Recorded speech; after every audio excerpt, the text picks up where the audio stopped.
Hi, can you tell us a bit about your personal experience living at Queens West and how it has changed over that period? Yep, so I've been living here some 30 odd years, and it's changed a lot. It used to be quite a rundown neighborhood. So all the stores were empty along Queen Street, pretty much, and it was undesirable when I moved here in the late 90s. And since then, successive waves of gentrification, I guess, have moved through the area, and some of it's been good, some of it's been bad, but you can't stop progress, I guess, Yeah. in the city.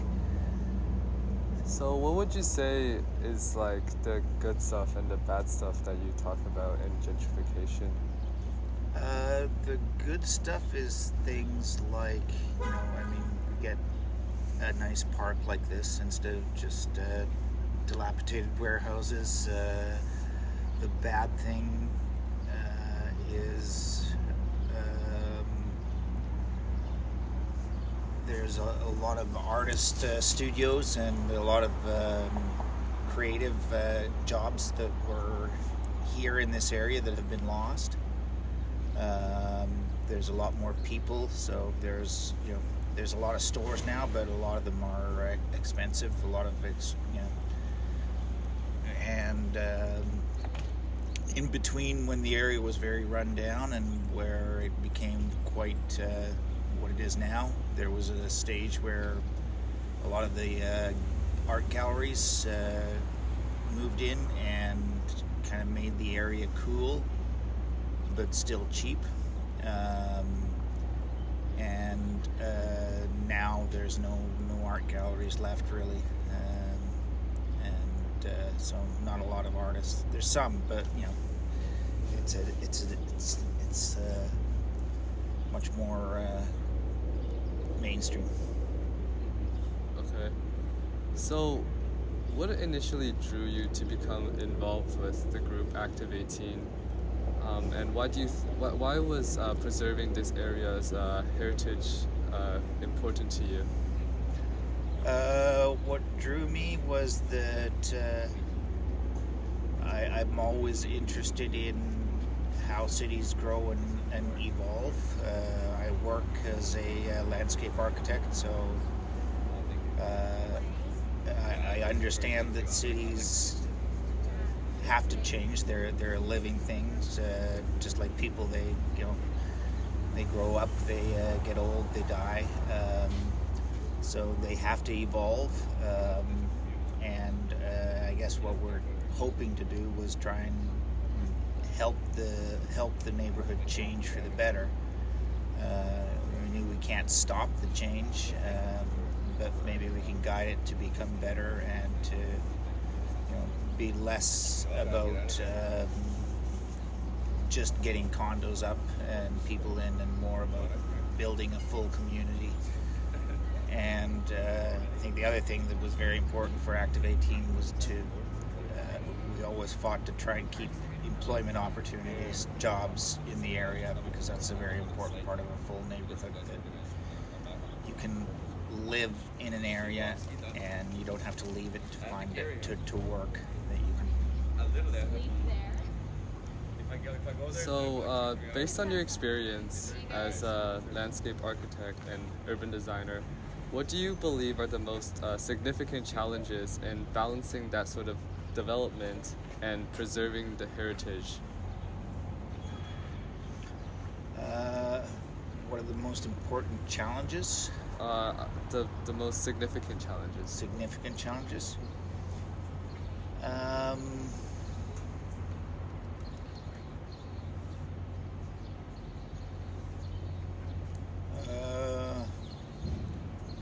I guess a number of them.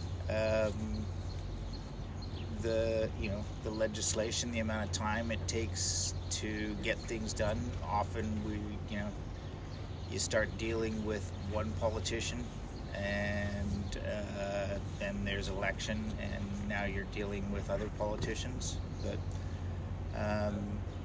what Active 18 really tried to do was to,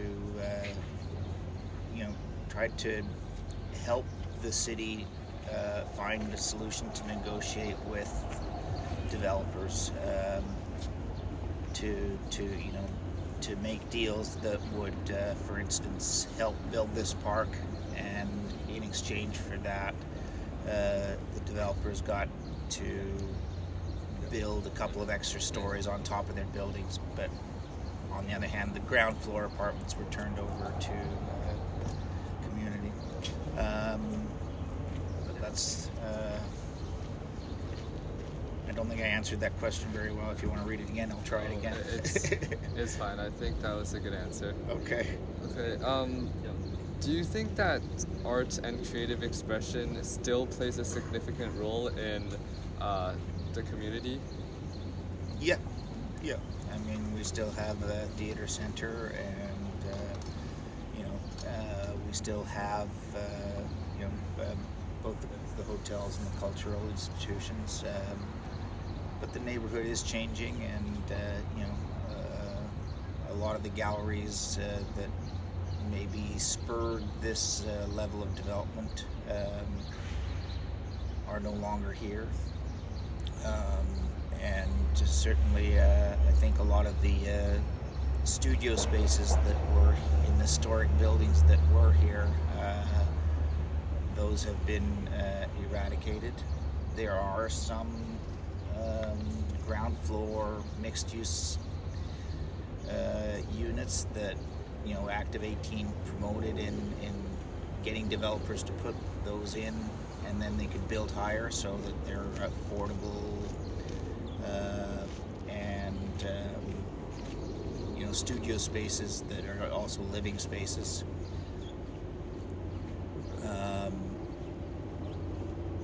So those were things that we're promoting.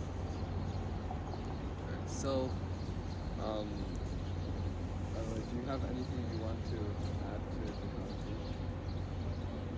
Have you asked all the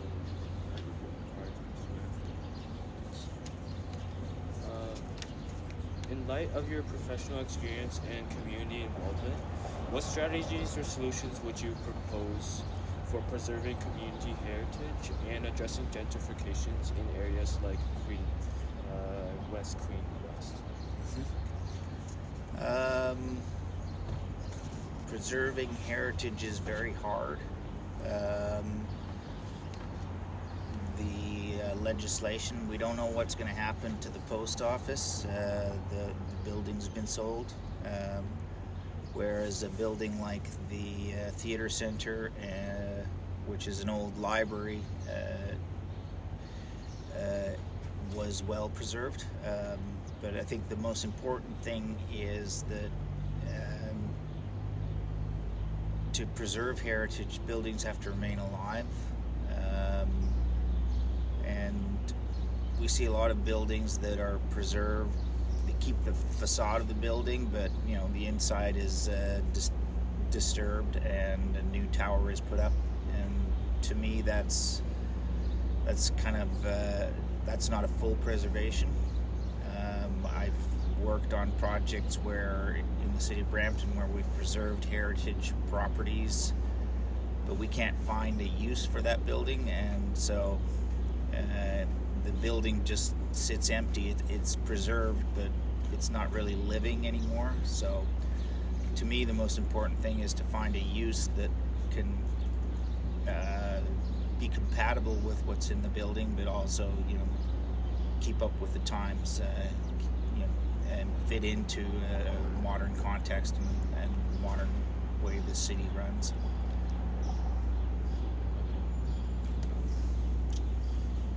Are there any specific projects, policies, or initiatives that you think have been particularly successful or unsuccessful in preserving community heritage in this area? I'm not the best policy guy, but I think the heritage preservation laws that are put up through the province need to be strengthened. Unfortunately, the particular government we have right now with the province is not very active on that. And if those laws were stronger, then the city's own initiatives could be stronger. But there's so many interests in terms of getting buildings designated and what that means that it's hard, and so sometimes developers are able to move much quicker. And the other thing I think that is not very effective, but it's done a lot, is like I said, that buildings and properties keep the skin of the building, but not the interior. And to me, that's looks nice, but it doesn't function the same way. But if we want to try and use those buildings, then we should think about the interior spaces and preserving the interior spaces as well. So could you give us an example of a building that was maybe like repurposed or preserved, both the exterior and the interior? Well, the theater center is a good example. I mean, the interior was obviously the exterior is well preserved. A few additions to signage and to build a cafe out the back that faces the park, which is a new vista on it. But the interior of it, they didn't gut the interior. They did some modifications. They changed some things inside, but they made a theater. They made a unique building out of what was once a library, and they haven't done that by just inserting a condo on top. So I think that's a very successful building, and it's one we're very proud of. And so it still has a presence onto Queen Street, but now the main entrance is no longer the front facade, because that's part of the interior side, part of the stage inside. But so it responded to change, and it changed, but it did so in a way that I think still respects the sort of the intention of the building as it was originally. So do you think that like maybe all buildings or many of the buildings have potential to become like the theater center, where it's preserved in a way that's functional?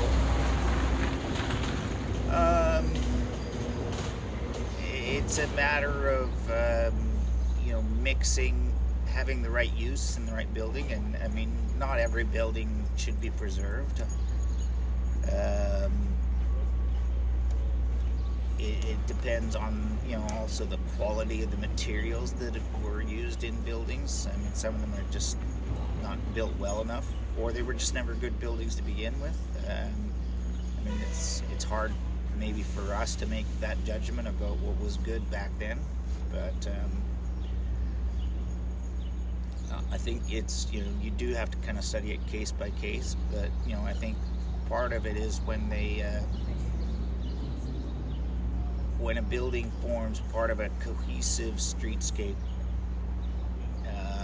then we have to find a way to, because then it's not only a building in itself, it's part of a larger landscape, and that whole landscape may have seclusions, and that's why some of the legislation on Queen Street is that you can't build.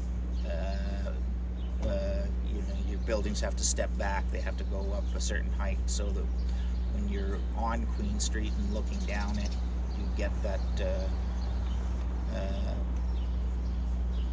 historic view, the historic facade along both sides. That doesn't mean that we can't, use modern colors or modern materials. but at least the sort of the section of the street still looks the same. So, what is your vision of the future of Queens West?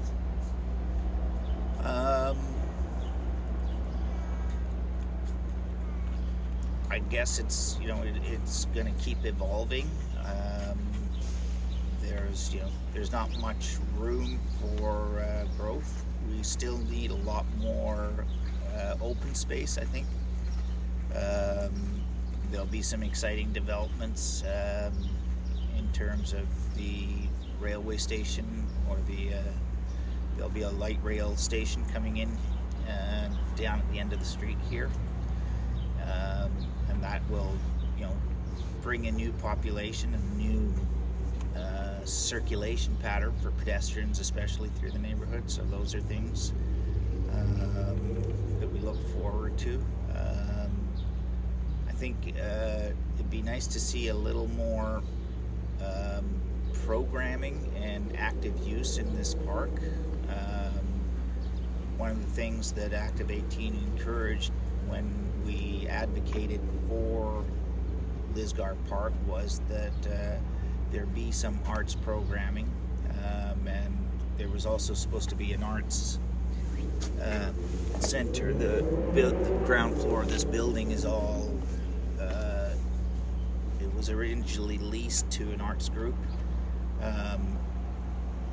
and they were supposed to be involved in programming it, but that fell through, and now it's in limbo. We still don't know what's going to happen with the bottom of the building. It's owned by the city, but and there's a theater in there, and there's all kinds of stuff in there.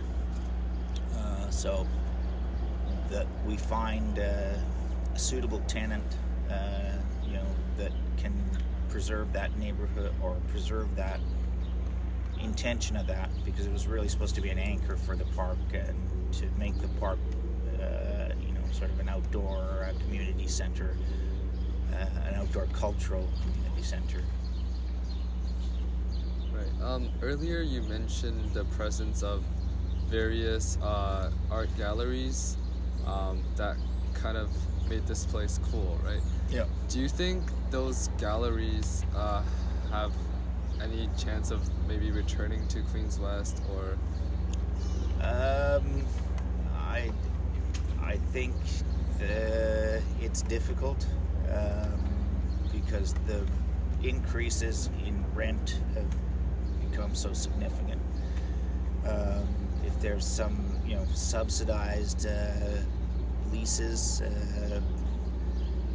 maybe that's a case, but that's sort of, it's a normal gentrification pattern that galleries that especially, and we're talking about the creative galleries for up and coming artists, not the galleries for established and international artists, that they move into neighborhoods that are rough and edgy, and because they can get cheap rent, and they make it attractive to a hip crowd, and they bring with them restaurants and entertainment establishments, and then all these people want to move in because it's a great neighborhood, and developers take advantage of that, build buildings, and drive up prices, and then those galleries can't afford to stay. So will we see some? I'm hoping that a higher level institution, rather than the sort of avant-garde and independent galleries, that something can use that space. It'd be great to see more studio spaces, but I can't see that it happens unless there's some city mechanism to subsidize the rents, because ground floor rents along Queen Street are just unaffordable. Right. But there So- are some of the live workspaces, and hopefully maybe some of those people can, expand their kind of, open door policy. But it's a smaller live workspace is not quite a full gallery, so and you don't have to have a gallery. You can just live there if you want. So, you mentioned that pattern of gentrification, of how it starts with artists moving into an area where it's affordable, right?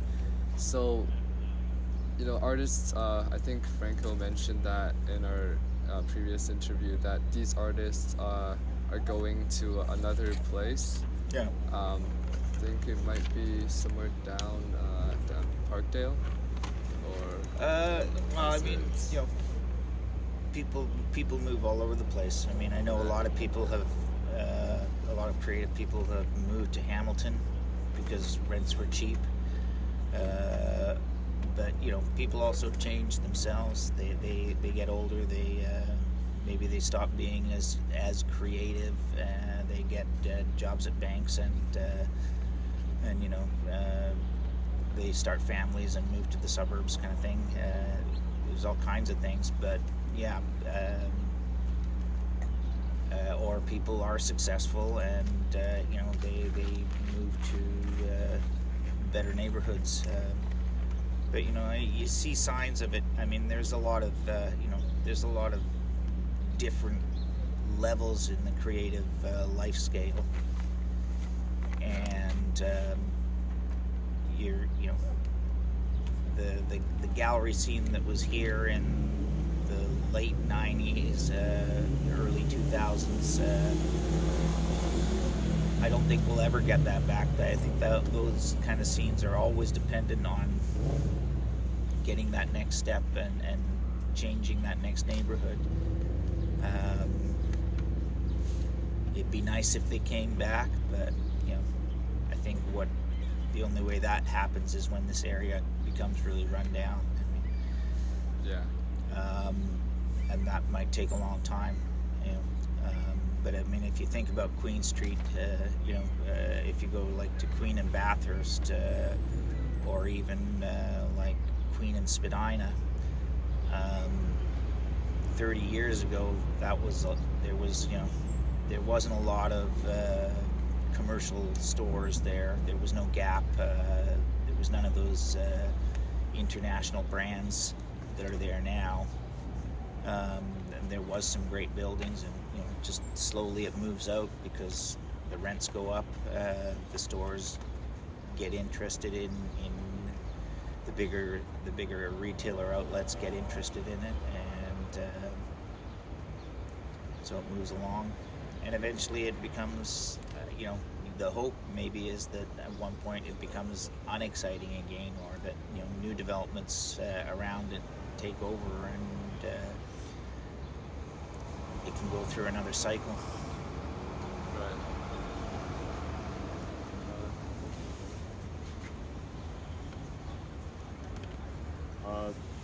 Do you think that local politicians are doing enough to protect against gentrification? To protect Against gentrification.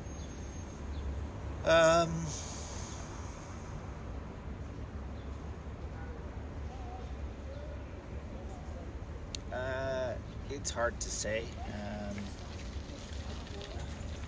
I think because different politicians have different mandates, and I think the last councillor that we had in this neighborhood was, she was quite good. But she also understood the need for housing, and she was a big advocate for that. So I think she was effective in some ways, maybe not in preserving the history, but she was active in the community, and she was active in trying to pull all the pieces together. The current councillor, I don't know, and as well. But I think they're well intentioned.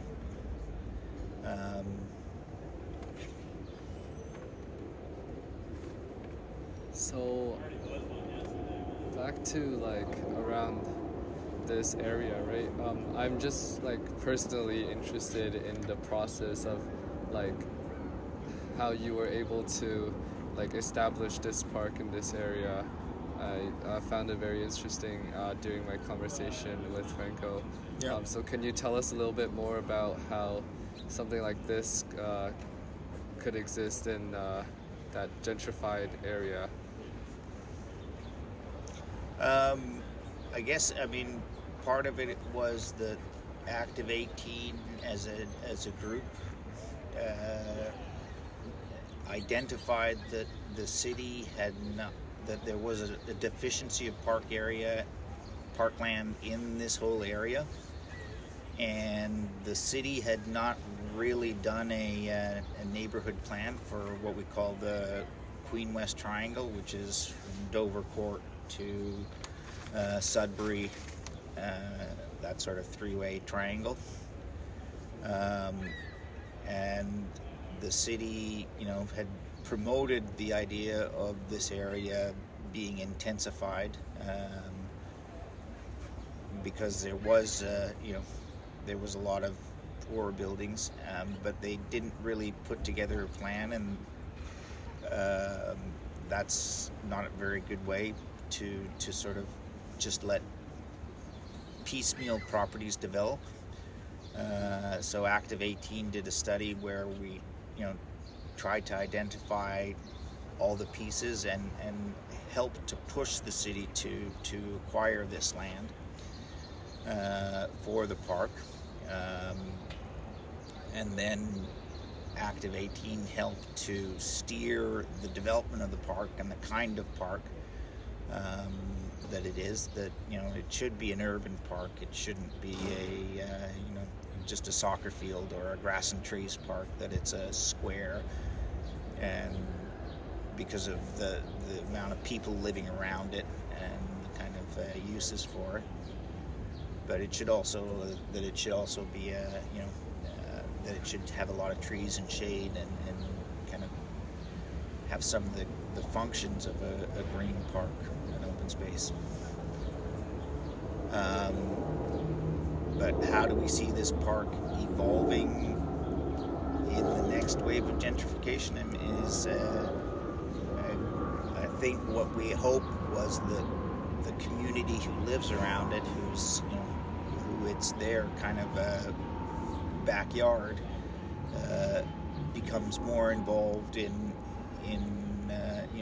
like a friends of the park group, that they take more initiative in terms of because we've always envisioned that the park should have some programming, some farmers markets, some outdoor art exhibits, even impromptu performances. And when we sat, because the city put together a committee to help with engage the public about what should go into the park. That was part of it, and so there's the way the lights are, the way these poles are. The light poles are not only wired so that there's a communication grid throughout the park, but they're also a historic element. The beams are from one of the buildings that was torn down in the neighborhood and repurposed. So That's very interesting. I mean, the grid's a little bit different, but it still gives you an idea of. And yeah, they were beams, not poles, I think, but still, it does carry forward some of that history. And it might be nice to have some signage or some historic markers that help people of the neighborhood understand some of that connection in history. But yeah, we're and it takes time for neighborhoods like, if I think of neighborhoods like Dufferin Grove Park, where there's a very strong neighborhood advocacy for the park, it's taken a long time for that group to evolve and for the residents to sort of take more ownership and become really involved.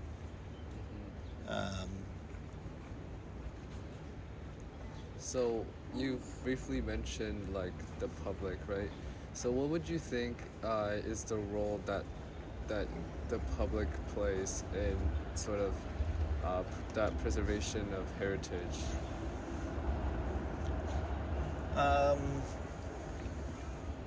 What role the public plays? I guess, I mean, you hope that they see the value in it and that they see the connection and that they advocate for it.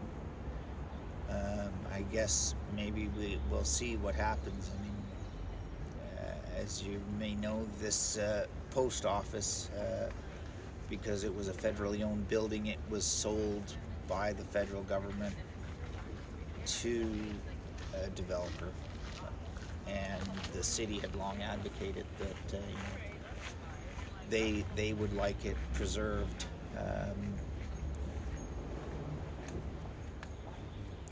And if the public maybe was strongly against that or strongly for that, that might help to sway the powers that be. But we'll see what the development is. I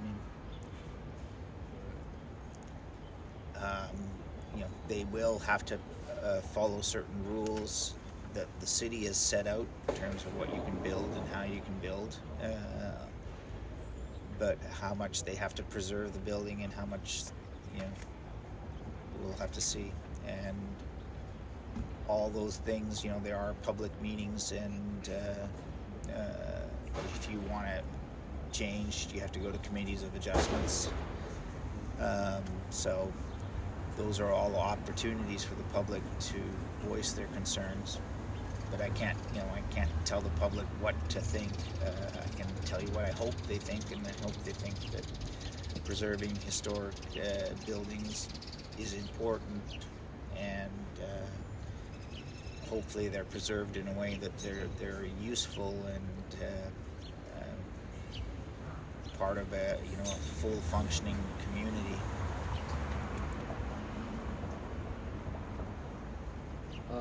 What do you think some next steps, if any, that could be done to help with that process of preserving the heritage?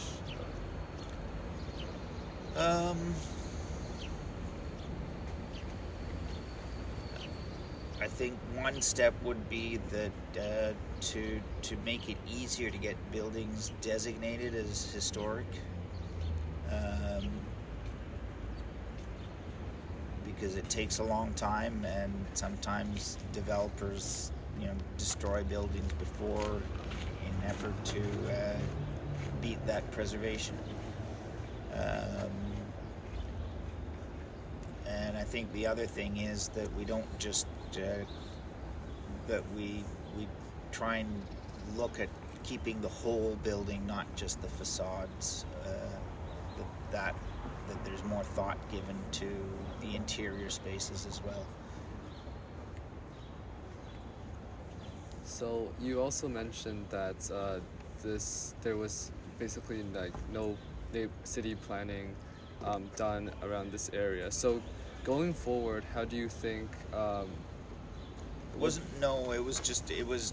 done sort of piecemeal. Like they did a plan for the whole neighborhood, but they didn't sort of put it all together.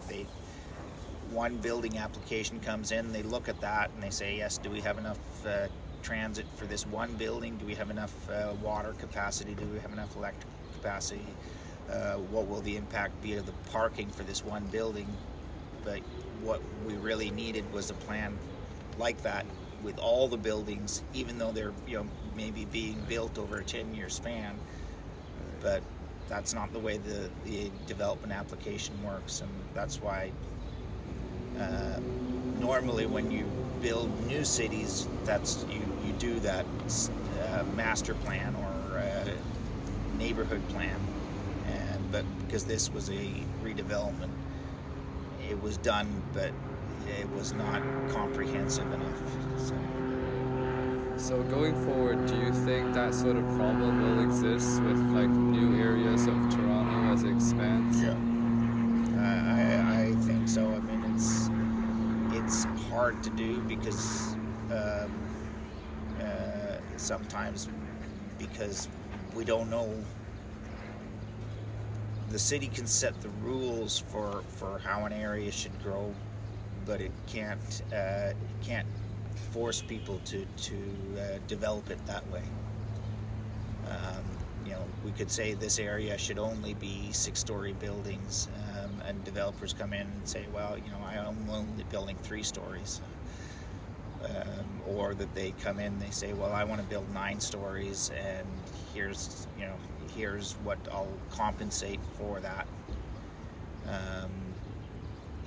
And that's how some of the buildings around here got a little bit taller, is because they didn't compensate by giving money to help build out the park,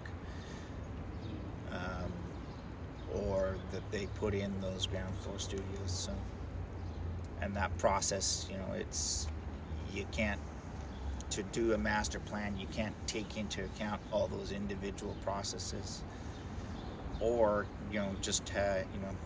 because some buildings start, or some development projects start, the economy changes, the owner changes, the intentions changes. So far, do you think the developers are,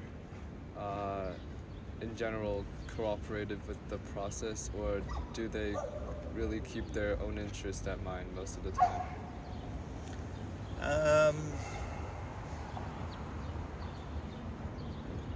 It's hard to say. I mean,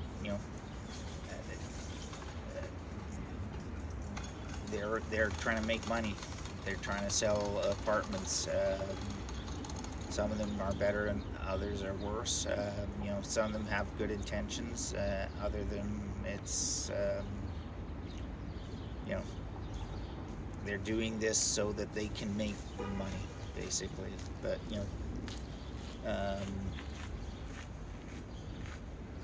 and it works against them too. I mean, for instance, you see a lot of new buildings that have ground floor retail in them, and it isn't rented out for a very long time because it's too expensive. But it's something that they would have rather just done units, apartments, because that's the most economical. But they were legislated to put in commercial spaces in the ground floor, and those often sit empty for a long time, in part because they're charging too much rent on them, but in part because it just, some of the smaller startup businesses, they don't need those big spaces, they don't need those hot brand new spaces, so it becomes hard. But it's, like I said, some developers are good and some are less good. But I think it's, to have somebody like Active 18 try and help bring another way for developers to talk to the city and to come up with ideas. I think that's sort of one of the roles that we fostered. Okay, so just on a last note, right? Personally, what do you feel about like the outlook of the development and evolution of this community? Are you like perhaps optimistic, or maybe